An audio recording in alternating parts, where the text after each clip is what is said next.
really inspire you and get up and want to go do something good. At age 13, she started a charity that helps provide literature to shelters all around town. Now at age 19, she has expanded her vision nationwide, and there is no end in sight. Please welcome Mackenzie Bearup. It's a pleasure to have you here. Nice to meet you. I really wanted to have people on the show that inspire others. Your story is amazing. Now tell me about your sheltering books and what inspired you to do all of this. When I was 10 years old, I was diagnosed with a painful medical condition called complex regional pain syndrome. And it's actually the most painful neurological condition that exists. And I would use reading as a way to escape from the pain in my everyday life. And a few years later, my doctor told me about a residential treatment center for severely abused children and how they had built a library but didn't have any books. And she asked me if I could donate my old books, but I knew that wouldn't be enough. So I asked everyone I knew to get involved and donate books and to spread the word. And before I knew it, I had a few thousand books, and they actually had to... Thank you. I filled the library to capacity at 11,000 books, and they had to ask me to stop giving them books. So I knew that they weren't the only people that needed books, so I contacted homeless shelters around the Atlanta area and then developed it nationwide. Isn't that amazing? Okay, now, you said that you ended up having massive pain. Where is your pain located? It's in my left knee, and it's about from here to here, and it's sensitive to everything that you can feel. So touch, cold, vibration, wind, basically anything that you can feel hurts me. Really? And is it just that area? Yes. Now, is this an ongoing condition? Is there a cure for this, or? There's no cure. I've tried about 100 different treatments since I was 10 years old when I got hurt. And luckily, mine is only subject to one area in my body, and I haven't had it spread. And there's some people that have full body pain. Excuse me. Really? Yes. Now, when you sit and nobody touches it, are you okay? Yes, I'm good Bless your heart. Bless your heart. Now, you've been inspired by other people who have been through a lot of things. I think we find when we go through difficult things, we find mentors or whatever. Who's your biggest advocate?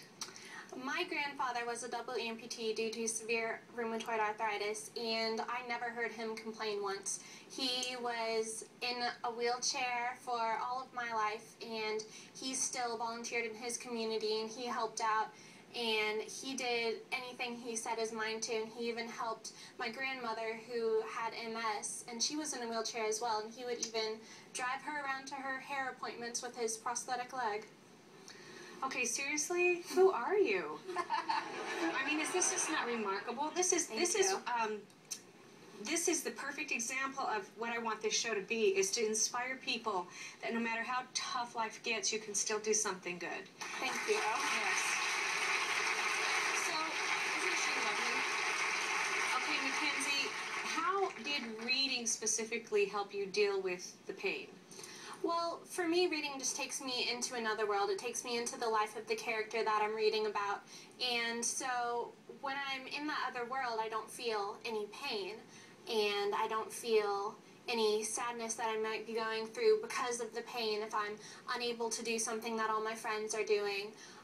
It kind of helps me distract from anything bad that happens in my life, and I hope that the kids that I give books to can use reading the same way. So it's kind of a getaway for you. It's kind of stepping out into another realm or whatever. Very, very interesting. Okay, so this is cool too. Your charity, you run it from your garage. Yes. I have a 3-car garage, and you cannot fit a single car in it. It is totally full of books. I love that. And the sad thing is right now, the books keep adding up, but I can't send them to shelters because I can't afford to. Sheltering books is not getting very many monetary donations at all, and it just kills me to know that I have thousands of books in my garage that could be used to help a child that's going through a tough situation, and I have the means to help them, just can't get the books to them. So you have the books, you've been able to donate in your area, and you're from where again? It's from Alpharetta, Georgia. Georgia. And so it's been difficult for you to get the rest of these books that people, have they sent them from all over? Yes, people send me books from all over the country. And it's really cool seeing books that come from really far away places. And I just hope to send books to faraway places and help kids that I may never meet, but just change their life in as much as I can. Well, you're going to change lives. If you could say one thing, what is a message that you would like to send out today to people about this program?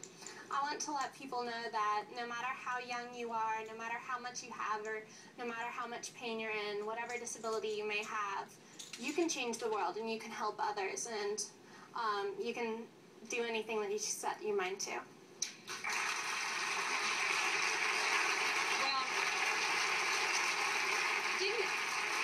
Well, didn't you even use your babysitting money to buy books? It's like, you spend our babysitting money to help other people.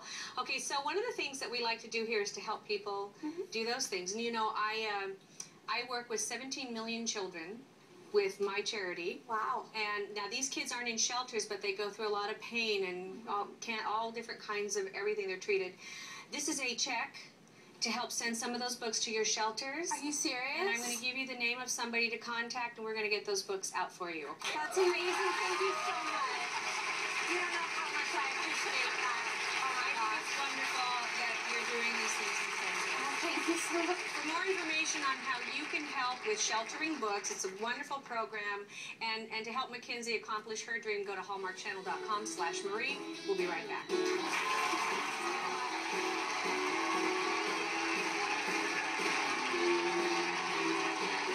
Coming up, Marie shares a favorite travel tip.